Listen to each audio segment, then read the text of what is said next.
Hello and welcome to the January 2016 First Friday program. I am Rabbi Alan Judah, your host for First Friday. Our guest speaker today is Mohsin Hashim, a professor of political science and international studies at Muhlenberg College. He also directs the Dana Scholars Program here. His primary research interest focuses on post-Soviet transitions.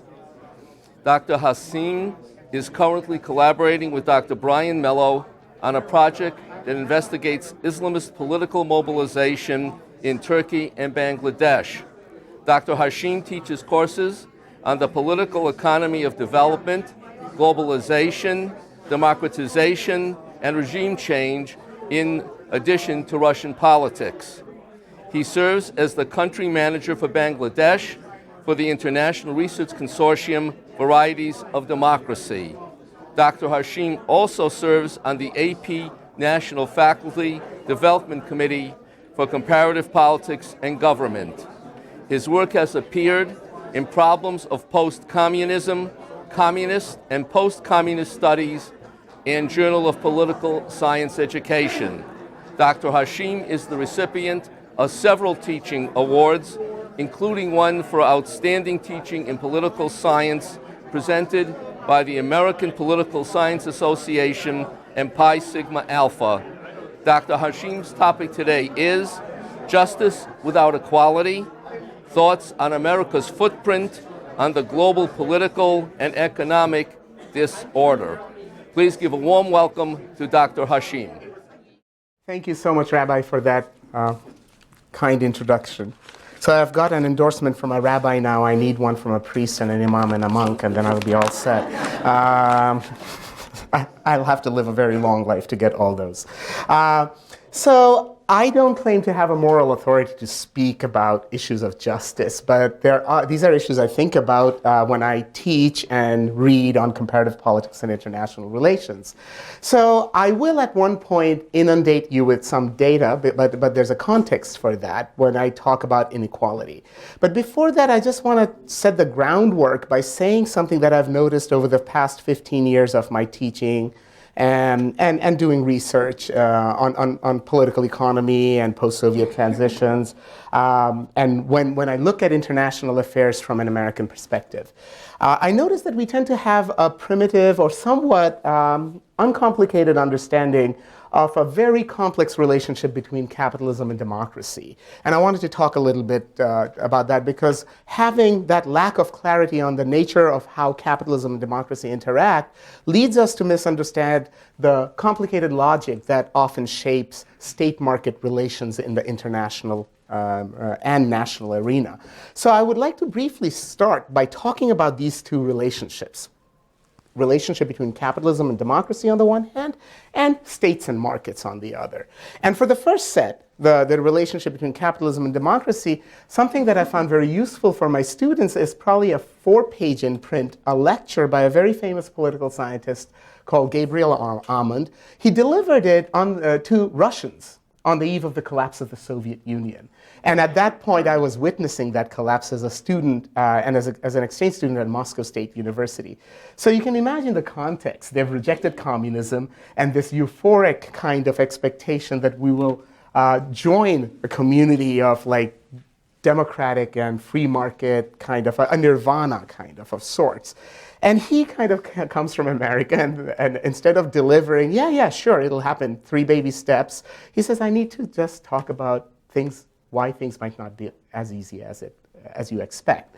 And for that, he talked about this complicated relationship between capitalism and democracy. And he kind of held out 4 propositions for the Muscovites, the very bright students, to consider. And the 4 propositions are very simple. Capitalism supports democracy is the first one. We've heard that. But we don't often hear the second one, capitalism subverts democracy. But I think most of you understand how. And the third proposition, democracy subverts capitalism and democracy fosters capitalism. Let's take one at a time. So capitalism supports democracy. You hear that in America all the time because, free market, it takes centers and locus of power away from the state, gives you the autonomy, and a civil society is born, and no middle class, no democracy. So capitalism private initiative, and eventually after you've secured economic autonomy, you all want political autonomy. So what's not clear about that relationship? But then how does capitalism also subvert democracy? Well, I guess back then it was kind of revelatory, but today's America and Europe demonstrates how. The excesses of capitalism, the social stratification, the inequalities, a subject of today's talk. I am hesitant to call it a talk, but ruminations about this. So it'll end up undermining the democratic potential of society because the haves will capture the state and they will have no interest in leveling the playing field afterwards, right? So how does democracy subvert capitalism? If you actually have a democracy, he argued, citizens will actually rein in capitalism, kind of, by social legislation, political legislation, progressive tax systems, safety nets, and what have you, because nothing in capitalism promotes equality, right? It's survival of the fittest, and democracy promotes equality. So in that sense, it kind of puts blocks on capitalism. And these work in different ways. I mean, in the United States and the United Kingdom, these reins are looser than in, say, the Scandinavian model, right? A social democratic kind of system. Then, if it does subvert, if democracy subvert capitalism, he said, you also need to consider how democracy fosters capitalism.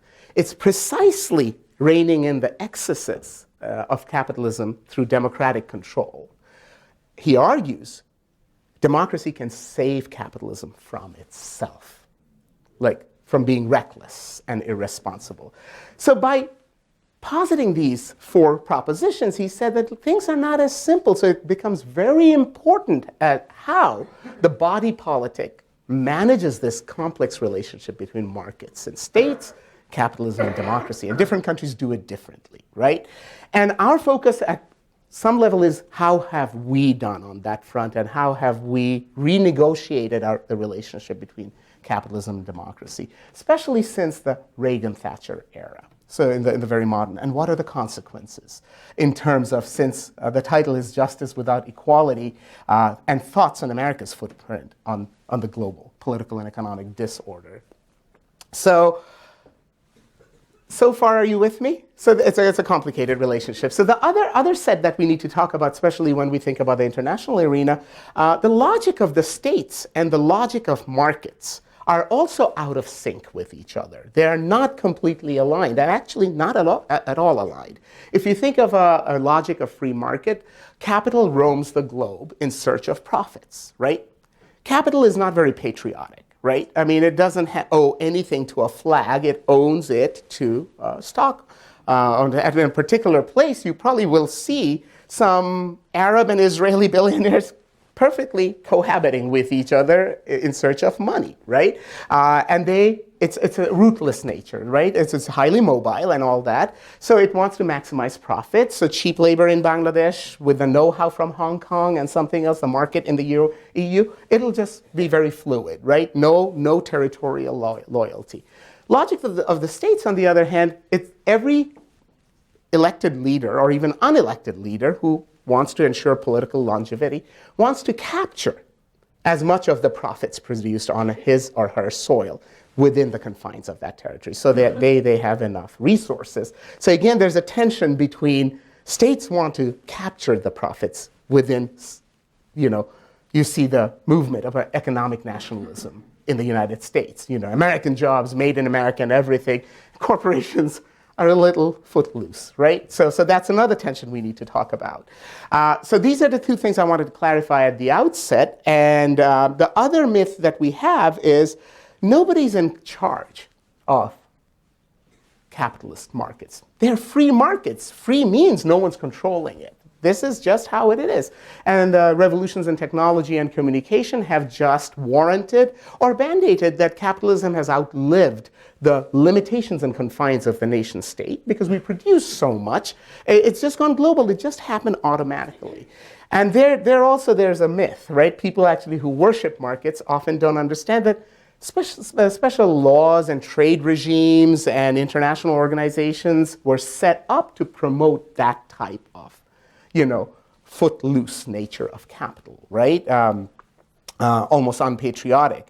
And that's something we kind of often ignore. So my students often argue, because I teach a course on globalization and social justice, he said, no, markets were just in their inherent nature. It's like our nature. It would be go global, and if you are not getting privileged, it's your fault. You're not working enough. Your country is lazy, has not invested in the right sets of skills and everything. I usually stump them with a simple proposition. Imagine if the Soviets had won the Cold War.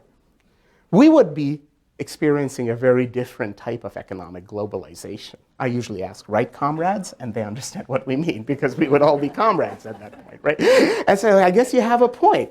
And then they're willing to seriously consider that, yes, the World Trade Organization probably is not just an innocuous or non-ideological institution. It's promoting certain values of free trade, free mobility of capital, especially capital, not labor, of course, because we don't want to let them in. We need to build walls and whatnot. So that's something World Bank and IMF, when they give loans to poor countries, they don't just go, hey, you cute Botswanans, you know what you need this money for. We probably impose conditionalities, and that's the subject matter of a lot of my classes. And actually, that's what we do. We promote free markets. We want to liberalize trade, tear down borders, allow for free factor mobility, again, not labor, right, but capital. So US markets are open, but it might also find other markets to be just as open. But these are not value neutral actions, right, because we fail to consider, are countries globally prepared to tear down these protective boundaries? Can the capitalists in Djibouti or Botswana compete with corporations who have economies of scale, technology, and they've had civilizational advantages because of colonial and imperial legacies, right? It's not a flat field. It's not like suddenly a country X becomes independent, like Bangladesh, my country of origin, became independent in 1971 after centuries of British colonialism and then Pakistani neocolonialism. It was never a blank slate. You couldn't just say, hey, Bangladesh, now you have a seat at the United Nations, you have a flag, and you probably have a national soccer team. Plug and play. Prosper. Live long and prosper, right? So there's something going on out there. We are often ahistorical, so that also clouds our judgment. We don't understand the relationship between capitalism and democracy. That clouds our judgment. And we don't understand the tensions between the logic of the states and markets. And all these things end up promoting certain sets of outcomes that we try to sell if I'm part of a ruling class in a particular place, be it the United States or Bangladesh, and I'm benefiting from this arrangement. So this is perfectly natural. It's the order of things. But I think we need to understand there are man-made institutions that make things happen in a certain way. And if they're man-made, they could probably be altered or be unmade. Again, the case if the Soviets had won the Cold War. We'd have a disastrous global order for sure, but we're not doing that well without the Soviet Union either. That's one of the things I will go to.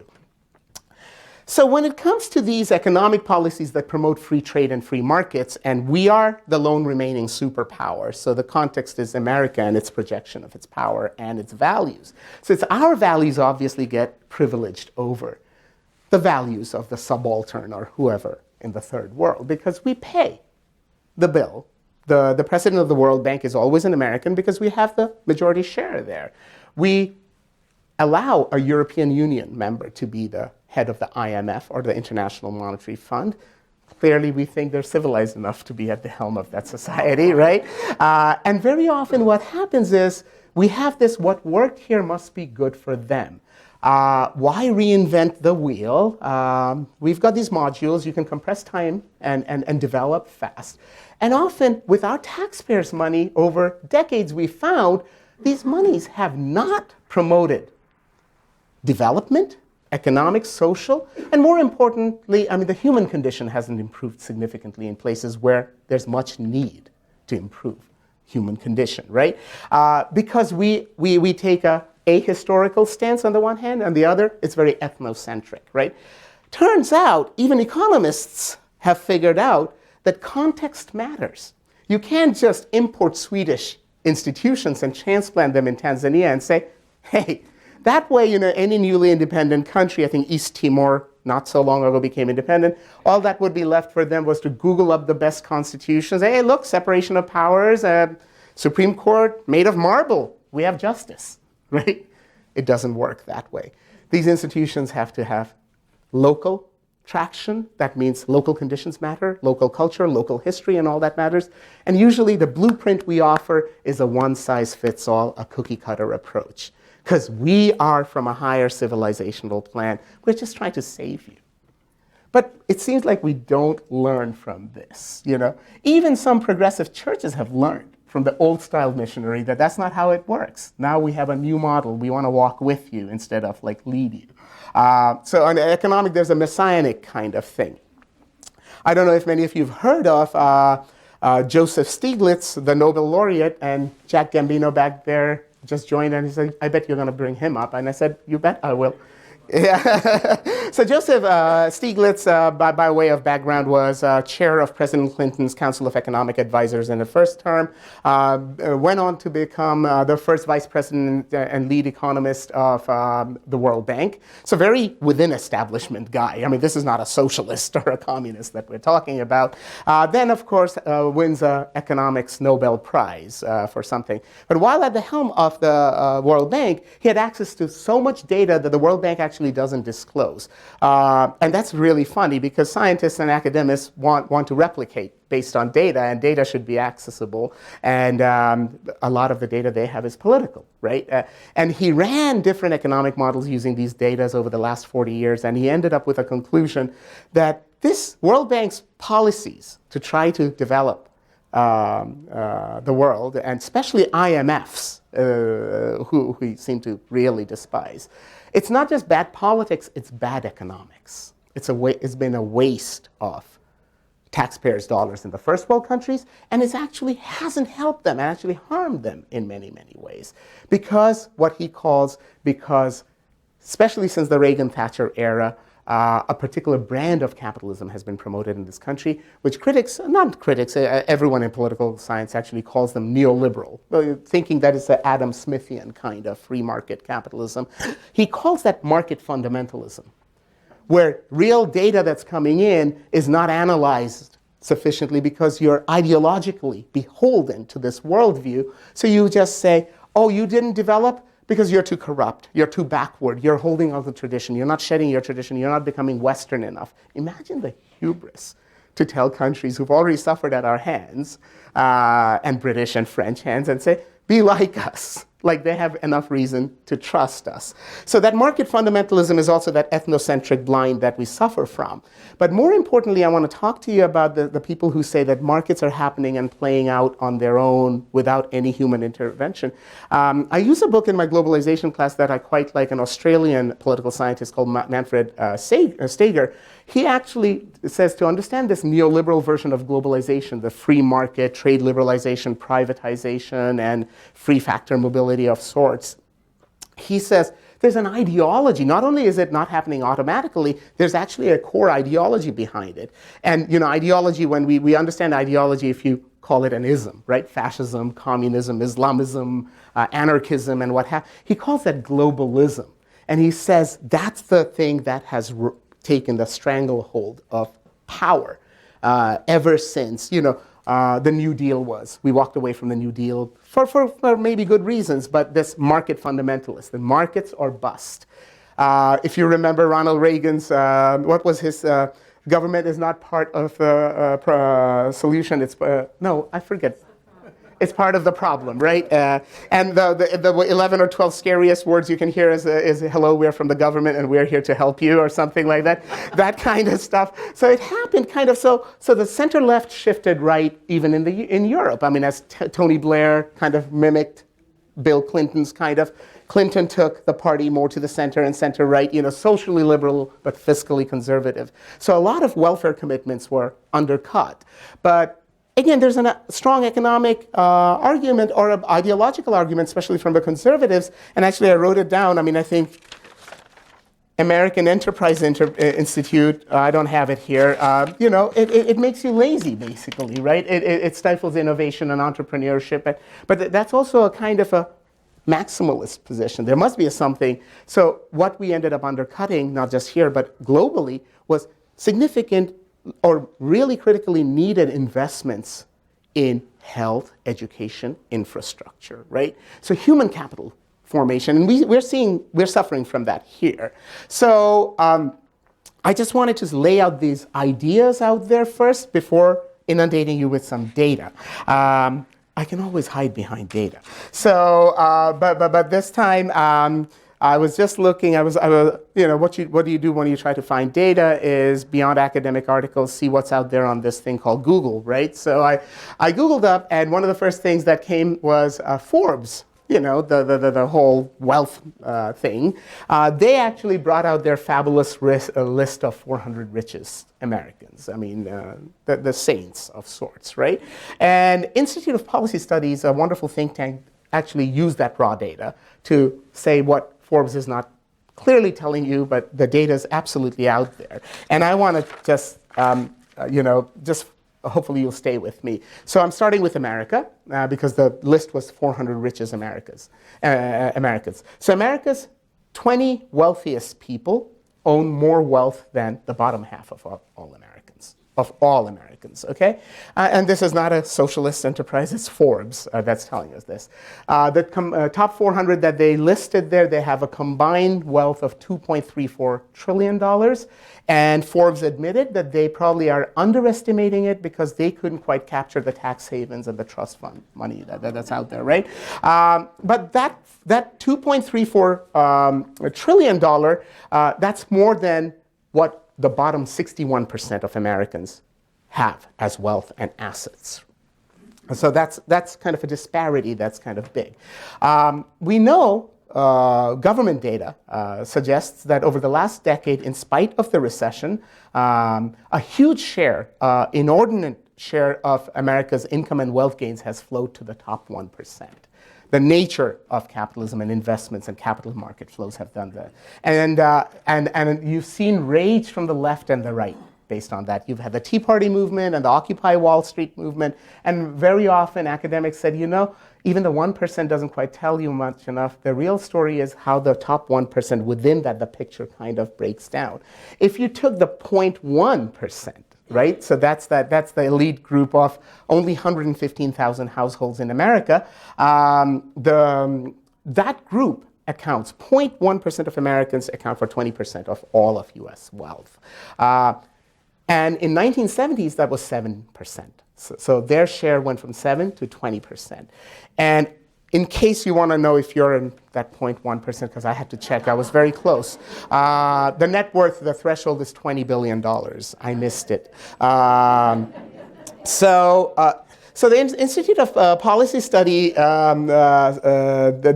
analysis of the Forbes data, also they kind of mentioned, they actually put a picture up there, that how the income pyramid that we're used to, top 5, now it looks like Seattle's Space Needle. It's bulging at the top. And it's not like that the poor Americans and middle income Americans are lazy, because we've talked about poor people being lazy in sometimes racist terms, whether in global or we put in on average 22 more hours than the British workers do per year, and an astounding 378 more hours than the Germans. That's why the Germans are starving right now, but they're not. So the rewards of the labor are varying. That's what I'm trying to say. It's not like people not working. You keep hearing that the middle class is hollowing out. You need 2 jobs and what have you. To give you some about the rewards from the same Forbes report, for 2014, end of the year, the bonus pool, the Wall Street bonus pool for 2014, this is declared data. It was $28.5 billion for about 167,000 Wall Street workers. Even if they were all equal, each of them would have gotten 173,000, but they're not all equal. Some got in 20 million and all that. But that figure, the Wall Street bonus pool, that was roughly double the total earnings of all the people that worked full-time at minimum wage in the United States. Just the bonus, okay? The same report, the Institute of Policy Studies report also analyzed the racial asset divide in the United States. The racial wealth divide, they say, it's analyzed through the prism of, multi-generations of legacy of colonialism or slavery in the United States, and all the way to discrimination in the modern mortgage and housing market, and policing and what have you, and drug laws. Here's the findings. 400 richest people that they iconized in the Forbes magazine, they own about as much wealth as 16 million African American households, all of them, and 5 million Latino households combined, just 4. In the top 400, actually, there are 2 African Americans. Oprah apparently is one of them, and 5 Latinos in there. So there is at least symbolic representation. So from the US, let's look at the global portrait a little bit.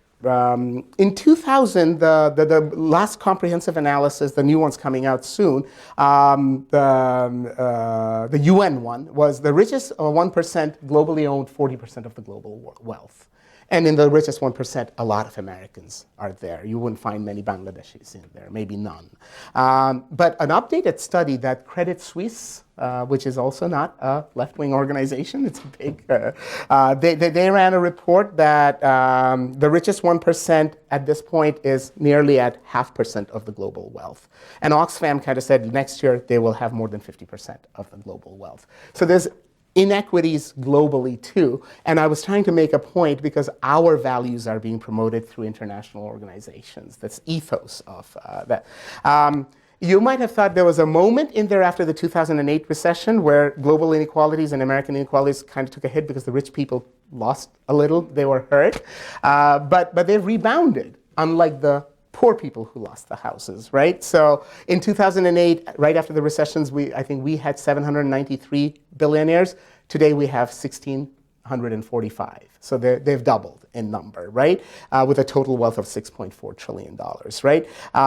And if you look at the globe, 3.3 billion people in the world made less than that. What just these few people do. As far as the global income distribution goes, one of the measures that economists use for domestic income inequality, and global, they call it Gini coefficient, right? So I won't go into that. 0 means everyone's equal, 1 means one person has all the wealth. We do see that globally, there have been some improvements, very marginal, like 2% point. But most of it has been regionally focused because the massive growth India and China has experienced. That has actually, because of access to markets and technology and all that, millions of people have been lifted out of poverty. The region that's absolutely not done well, has been stagnated, is Sub-Saharan Africa. And Sub-Saharan Africa lately has been growing at really good rates. Economists point out they're at such a low level of development and they're so dispossessed, that is not gonna help them in any way. So there are concerns globally about that too. The other thing that global economists, people who study inequalities, that actually an interesting person was somebody I invited to Muhlenberg 2 years or 3 years, Branko Milanovic, who works at the World Bank. It's a kind of, he joked, it's a miracle he works at the World Bank studying inequality. I said, they don't probably know that I work here. He was joking. But he actually has time series analysis that actually shows that even in spite of the global marginal improvements, inequality within countries is growing just about everywhere, unless you have the thick safety nets like in Scandinavian countries, but you don't have very many of those. So it's a global as well as an American phenomenon, inequality, right? And just to be clear and be honest, actually poverty and inequality can actually move in different directions. Poverty can actually go down while inequality goes up, but I won't go into that. So why does inequality matter? Something that we're going to talk about, and why bring America in? Whether within the context of United States or globally, we know that extreme inequalities of income, wealth, and opportunity, it undermines prospects for democracy, in a sense of agency. It undermines social cohesion in a country and globally, economic stability, social mobility, and intergenerational mobility. That's another thing that's undermined when you have extreme inequality, right? To talk about that, you know the top 30 economies of the world, they're called the OECD group, Organization of Economic Cooperation and Development. And they, of course, analyze their data and everything. When it comes to intergenerational mobility, United States ranks near the bottom, 27th, 28th, 29th, 30th.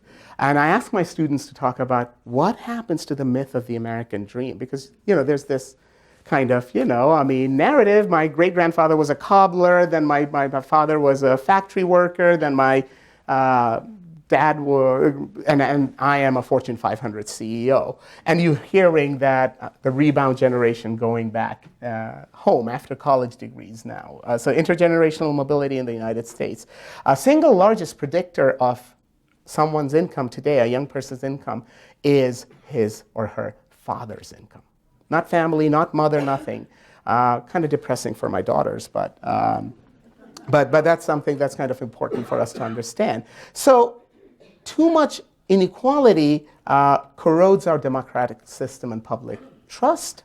Too much inequality disenfranchises us and mutes our voice in the ballot box and public square. And I would say the way the public square has been transformed and, more importantly, been commodified because of the nature of capitalism, the ballot box and access to it, the notion of one person, one vote means almost nothing, because the poorest of the people that need to vote most are disenfranchised, right? They're not even there. And if you look at campaign finance in the United States, and especially with the Supreme Court ruling recently, I'm often reminded of Mark Twain saying, "This is the best Congress money can buy." Imagine what he would have said today. In Europe, large parts of Europe, it's much better. Campaign finance is not as corrupt. So when I go to Bangladesh, I have Bangladeshis telling me that you always hearken how corrupt we are, but you've legalized corruption. You've made it all possible, right? So that's something that's kind of important. I can also go on and say, I often quote this, and I had to give another talk on campus some time ago, and I quoted this social epidemiologist, Richard Wilkinson, who really talks about the corrosive effect of inequality on just public health. And there's a TED Talk that I draw from. You can just do a Richard Wilkinson TED Talk. It'll come up. It's 18 minutes long. And the basic argument is that inequality harms societies as it is divisive and corrosive. On the global arena, that's exactly what's happening. The have-nots out there are already alienated and dispossessed.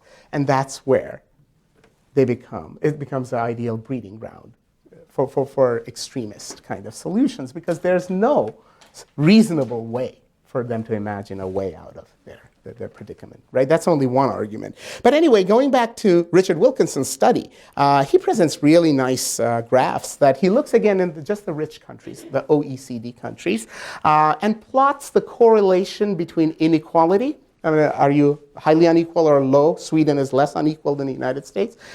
So he plots the correlation between inequality and life expectancy, infant mortality, homicides, imprisonment rates, teenage birth rates, trust, obesity, mental illness, and social mobility. US fares almost worst across the spectrum.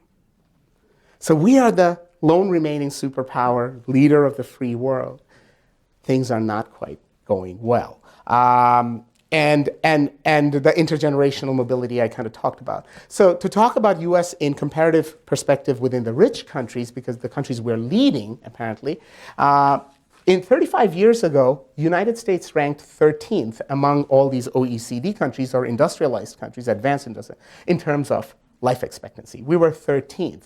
Today, we're 29th out of 30. Okay. In 1980, the infant mortality rate in the United States was roughly the same as that in Germany. Today, it's twice as high as in Germany. So again, a lack of investment in health, in education, and things like that. So that's something kind of important for us to understand. So when the conservative argument comes, like from the American enterprise argument, and their big argument is this large welfare state built through the New Deal all the way to the Great Society era, it sapped Americans of their industriousness and even went so far as to undermine their moral fiber. That's something that, but the data is suggesting that an absence of certain safety nets and certain basic investments in human dignity and that we are paying the cost. So we see outcomes in education. You know, up to middle school, we're doing well in competitive ways, but by high school, we rank so much poorer, right? It has to have an effect on US productivity. We want healthy, educated, highly skilled workforces, right? That's something that's not really happening. I came across recently an article by Stephen Thrasher. He's this award-winning journalist, really interesting journalist for The Guardian, but works in the United States. He talks about these disparities in the United States, and he says they didn't happen by accident, but by design. So he's making a bold statement, and he's saying that the system structurally disadvantages those at the bottom. That's a pretty loud claim. He talks about structural racism, structural sexism, when you look at the female versus male wage ratio, structural child abuse, about the kids being hungry, 1 in 5 or something like that, and goes as far as to go and talk about economic genocide. Now, I'm not going to use these words, but I want to say that in the public discourse, people are interpreting these data as something we need to pay attention to, right? But he did cite, and something I cross-checked, the Ferguson Report. I have a cousin whose husband is one of the co-authors of the Ferguson Report after the Missouri, because he's in the Department of Justice in the Civil Rights Division.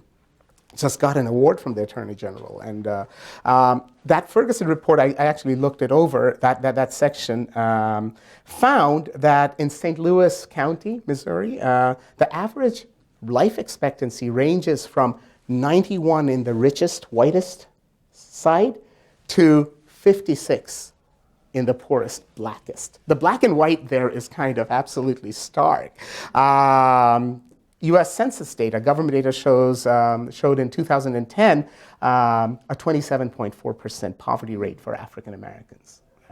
Also has data on home ownership, huge disparities and everything. We all have been talking about the criminal justice system and drug. So in a way, if this is what represents an essential part, not the only part of America, because I'm only focusing on the bad news, that's my goal. And if these are the values we're projecting globally, it helps explain the level of discontent and disparity in the global disorder. That's something that and to understand that better, of course, we didn't do this alone. I mean, even before we were a big superpower, they all experienced large parts of Asia, Africa, Latin America, they were colonial subjects. And, you know, the pillage and plunder that happened. No colonial master actually had any interest in investing in legitimate political, economic, social, cultural institutions. And the lines we drew as we left, I think Cecil Rhodes, the famous patron of the Rhodes Scholar, there's a movement, I think, in South Africa now to take down his statues, a little like Woodrow Wilson in Princeton or something like that, right? History kind of catches up with you, and he said we're just giving away lands that we haven't even set foot on, but we claimed, right? So again, the blank slate issue, when Zimbabwe and Zambia became independent, it was never a blank slate, right? These were artificial states which had endured horrendous levels of expropriation and there's enough historians who've written how the slave trade made the American system that we have today. So in a way, it's interesting to say that, oh, we weren't colonizers, but we are guilty somewhere else, right? So after the decolonization, these countries weren't really free, because there's this really good political scientist called Robert Bates. He's written about it extensively. What replaced colonialism was a new system of patron-client relationship, and that was, the two patrons were Moscow and Washington, D.C. in the Cold War, right? So the rulers never quite were accountable to their own people, but they were accountable to the patrons in D.C. or Moscow, and they were negotiating, and if they could, who's bidding and whose tune. Again, no investments were made in institutions. That, are you an ally, are you an anti-communist? I don't care if you're a dictator or not, right? I mean, I just want you to be reliable. Well, Saddam Hussein was reliable for a while, but Hosni Mubarak, Anwar Sadat, these are tyrants. They were our allies, right? So these are important things to consider and not forget.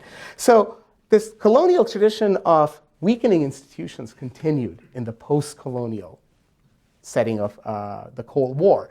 And when the Cold War ended, we all know we kind of withdrew because the Soviet Union collapsed. They couldn't be engaged.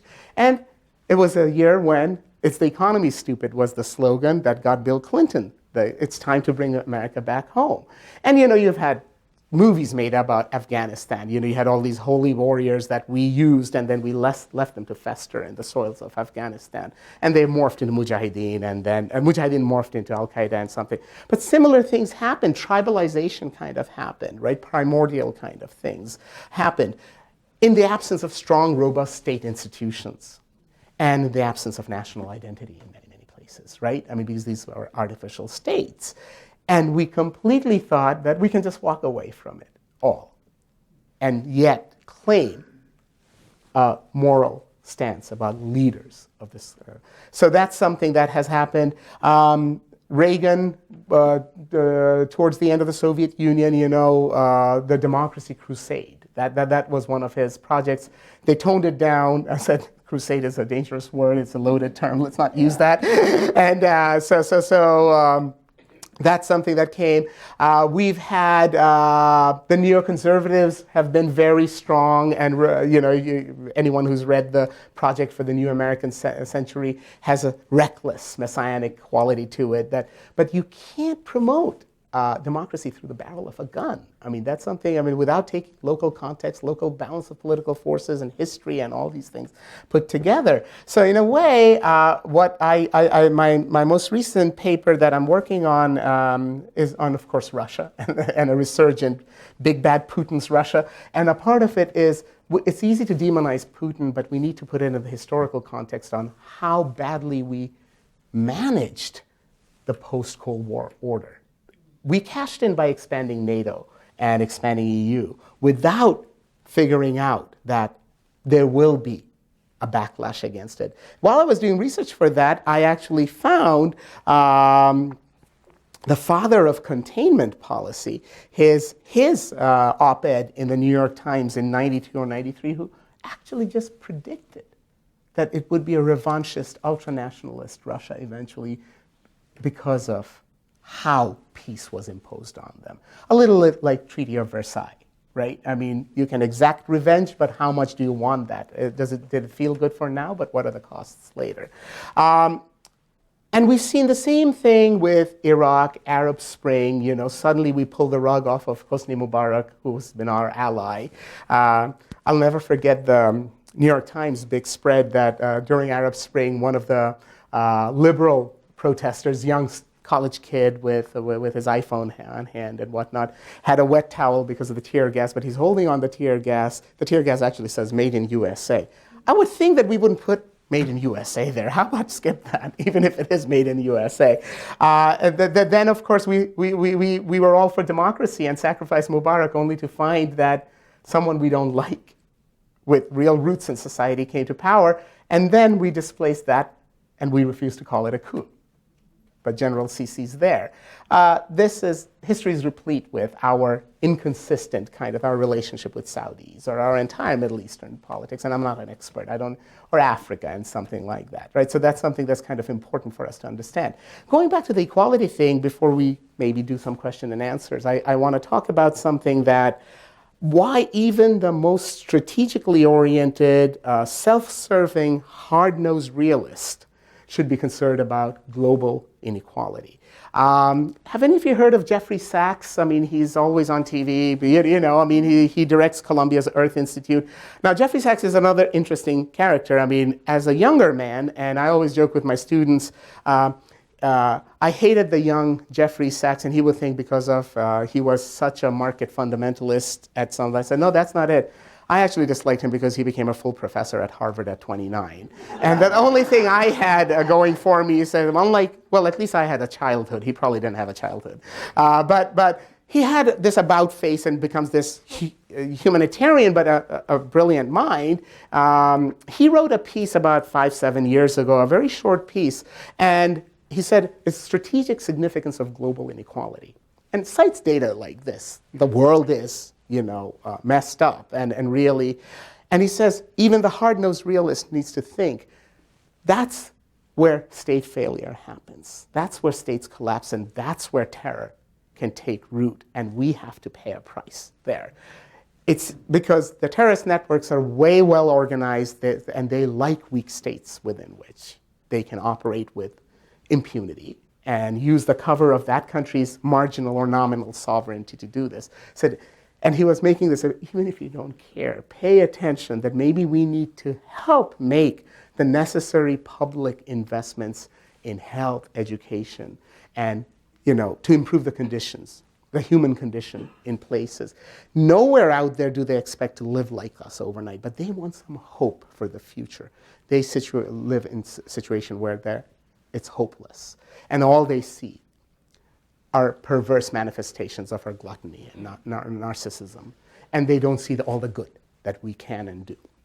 Speaking of which, I also want to make out, I think Sachs would have agreed, that this has to happen at the state level and policy level. You cannot say, well, look, Bill and Melinda Gates is doing it. Look at all the private initiatives, and what I do through my NGO or some church could be doing something. And to my rescue comes actually Bill Gates, and the other person I will say, have you guys heard of Grameen Bank, the Bangladeshi microcredit, the lender for the poor?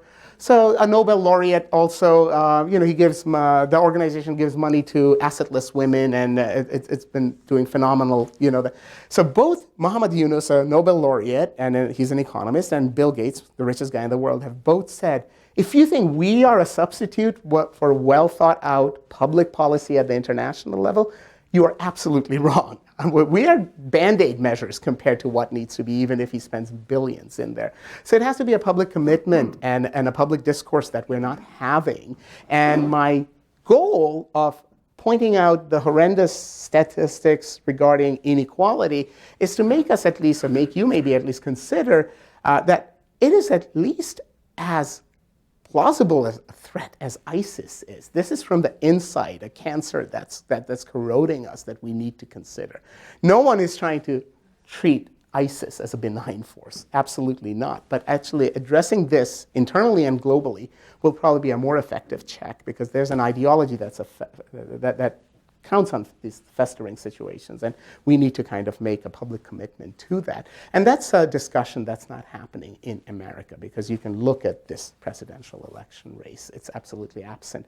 Well, thank you for your attention. I see hands, people. Oh, thank you. There seems to be a geometric progression to this diversity between the haves and the have-nots. As I see it, every dollar that goes in the pocket of the rich takes a dollar away from consumption, which is what we thrive on. Are there any scholars other than a Frenchman writing a long book, talking about a possible end game to this situation and the social order that comes out of it? Robert Reich, I like him simply because he's 4'10". So I mean, he actually. He was the keynote speaker at the last, the paper I talked about, the American Political Science Association, and I kid you not, he was on a milk crate. I was just gloating that, I think I can kind of tippy-toe up to the microphone. And he's written a new book also that has talked about that it's unsustainable. So to talk about what you're just mentioning, that the new age of capitalism is the age of financial capital, right? You know this better than because you've had a whole career. And Stiglitz talks about that, Joseph Stiglitz in Globalization, and Piketty. And the other thing that's happening is the financial capital, most likely than not, is almost like fictitious capital, like the world of derivatives and muni bonds and everything. It doesn't replicate the real. There's no material goods backing it up, right? So the manufacturing potential it's a high-risk game of casino capitalism, right? So it's highly fluid, and junk bonds and everything. You get inflated and deflated at rapid paces, so bubbles burst. I haven't seen the movie The Big Short. I've been told it's a good movie. Good. And that's been a huge problem. And what Piketty has shown using the massive amount, it's hard to read. I haven't read the whole book. And so in lieu of that, I've read 30 book reviews. That's how lazy I am. Piketty's book actually shows that the rate of return on finance capital is far outstripping the rate of return on labor. So the value, it's just being like dispossessed. That's the 1 and 0.1%, the huge revaluation of the post-2008, it's gone disproportionately to the top, right? Very top. So I have to explain to my students, why are you worried about the tax? You will never meet these people. You cannot imagine who they are, right? It's not even in your stratosphere. And we have pretty well-to-do kids, right? I mean, but I said, you're lumpen. You're nothing compared to this. And so that's one part. And that would be the other book. I would say look up Robert Reich's book. And just Stiglitz's framework is very good in globalization and its discontent. It kind of talks about age of financial capital and state capture. I mean, especially in the United States because of campaign finances, right? I mean, so does that in part kind of? Okay, thanks. Hello. Hi. When I heard Ronald Reagan say trickle-down economics, well, I guess I'm a very visual person because this is what I saw.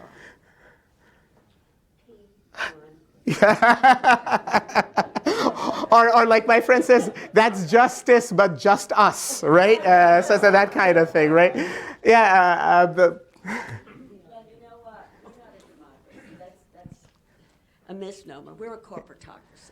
Well, in part, I mean, many people have actually, the critical political theorists have actually said, in the 50s, there was this noted political scientist called Schattschneider. He said the democracy acquires things with a strict upper middle class accent. Now he would say upper class accent, right? So, I mean, we have the right to have flat screen TVs and things like that, but that's not exactly democracy, right? Thank you. Your talk was wonderful. My question is this: what would you say is the outfall from the Pacific Trade Agreement? Well, it's soon to say, but the Pacific Trade Agreement kind of follows the logic of neoliberal globalization. So the rootlessness of capital. No job in no country will be secure, right? It's going to be driven by bottom line, corporate bottom line driven things. And that will make election cycles very difficult, right? I mean, even before, the market cycles and election cycles were out of sync. I mean, those of you in business, if your CEO's time horizon is each quarter. That's like 3 months, right? The politician is thinking 4 years, I got 2 terms. Why invest in massive public infrastructure that will only raise taxes, but the rewards will come with the next generation of our students, right? Because we put down the fiber optics. We did this. We invested in more art teachers. And to not recognize how humanities and art and provide. The people at Google realize that. Their human resources people say that we've gotten the 3.9 GPAs from MIT. That they're a dime a dozen. They're more interested in 3.3 guy who dabbled in philosophy and art history and knows computer science. So that's the mindset that we kind of need to kind of. So I wouldn't want to look too far ahead. It would be looking down a rabbit hole that's going to be consistently redefined because it's always going to change. And one of the things that will change is because of congressional politics. And as an aside, my friend just left. He'd had enough of me. But Jack Gambino and I take a class to Bangladesh every 2 years. And this time we added a visit to the U.S. Embassy in Bangladesh. And there was a funny joke. It took us 1.5 hours just to get through. And there were no Marines. It was all Bangladeshi layers upon layers of privatized security, right? So G-Force, then some other force and everything. And a student remarks, if only we had a little better foreign policy, maybe we could have gotten in a little quicker. But that aside, when we went to the U.S. Agency for International Development for a talk, I raised the issue that what we keep hearing in the developing part of the world, they don't want to deal. They don't want to take money from the United States. This is not free money. These are loans. They would rather deal with Europeans or others. I said, why is that? Because we're trying to do this because DC changes its mind all the time because congressional politics. So Bangladesh needs a 5-year commitment if it's in girls' education, right? And that can change. Or reproductive services. Depending on who's on power or who's doing what, it changes. And it's hostage to politics here. So Trans-Pacific Partnership will also go through variations depending on who's pissed off when and who has access to whom, who wins the next election. So I'm hesitant to say that. But built into that from what I've only looked at the bullet, but labor conditions in the other parts of the world, none of that has been factored in. So we've learned nothing. And I come from Bangladesh, where you may have heard of the Rana Plaza, the factory the thousands, and we take students past that many times. Even in that, all the European people set up a huge fund and consortium. The US companies didn't refuse to sign on to that. They said, we have our own private justice, we have a better sense. They're still waiting for any compensation. So that's happened throughout history. It happened in Bhopal, the Union Carbide in India. So we kind of create conditions, make it easy for people to not like us as much. You know, I mean, And I'm so glad you brought up the Yeah. Trans-Pacific Partnership, which will be up for voting, yes or no, Yeah. you know, in early up or February. down kind Yeah. of, right? Yeah, and we'll be protesting at Charlie Dent's office. In a, in a Well, few he days. will be voting for it, I take it, right? So one aspect of that is the investor-state dispute settlement, in which multinational corporations can sue Yeah. local governments, Right. state, federal governments, if we put in place any environmental or health laws Yeah. that A worker will safety, worker safety. worker safety that will interfere Right. with corporations' expected future profits. Right. And it's happening. It's under NAFTA, but it's going to Yeah. be even worse. And, under- and this is kind of particularly ironic that we still can't come up with a patient bill of rights or a passenger bill of rights that treats us like human beings, right? So yeah, that's exactly what has happened. And again, I would go back to campaign finance as the source of the problem. It's not a Republican versus Democrat. Everyone's in it. Everyone's complicit. It's us. It's a big problem. Thank you for bringing that up. I didn't want to be controversial, you know how Folks, benign I am. It's a little after 1. Oh, I'm so sorry. No, Did no, I no. talk for Nothing too to long? be sorry Okay, about. all right. If you wish to stay, Oh, thank you so much. Thank you.